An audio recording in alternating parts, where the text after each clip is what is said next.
Okay, of course you've heard the difference between a saving and a spending mindset. But what is it that makes us have a spending mindset? Anything positive or negative in life stems from our mind, because whatever we think influences what we say. Whatever we say influences our actions, and whatever our actions influences our circumstances. And developing a saving mindset can be a very positive way of life. Now, I am the first person to tell you that money does not make you happy. I have been happy and had money. I've had money and been sad. I've been broke and been happy. I've also been broke and been sad. Think of the hedonic treadmill, which is a psychological term that suggests that good things and bad things happen in our life, but no matter what happens, we always tend to return to the same base level of happiness. And if you haven't already, please turn that like button blue. Don't forget to subscribe to the channel if you enjoy talking about personal finance, and comment down below and tell me whether or not you think you have a spending or a saving mindset. So my question is, how is it that people who are consciously aware of a bad financial situation continue to spend? Simply put, they just want to feel good.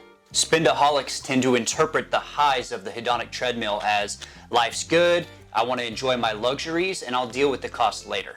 And on the flip side, if they're in a low, they may treat themselves with a little retail therapy. What are the thoughts that put people into that vicious no-win cycle? First thought, I don't know how. You don't have to be a financial guru. You don't have to know everything, but you are going to be responsible for money for the rest of your life, which is obviously way more important if you have people that are financially dependent on you. A second negative thought, my parents didn't teach me money. This is, of course, the blame game, and a bad habit of putting your own misfortune onto others. When you don't take responsibility of the negative aspects of your life is the moment it's going to happen again. And of course, the worst thought of all, I can't do that, which is simply comparing yourself to others. I can't make passive income because I don't have $1 million in the bank like that guy. There needs to be an understanding that there are different levels to finance. If the little boy playing catch with his dad in the backyard always compared himself to the pros, he would obviously in his mind never have a belief system that he could get there. And you may have already heard this one before, but whether you say you can or you can't, you are always right.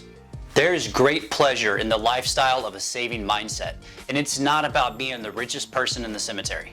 It's about creating a life of abundance, to have legitimate freedom to do whatever you want to do. So learn to recognize these thoughts that affect our mindset. I don't know how, my parents didn't teach me, and I can't do that. Thank you guys for checking out the video. Don't forget to subscribe to the channel, and I will see you guys next time.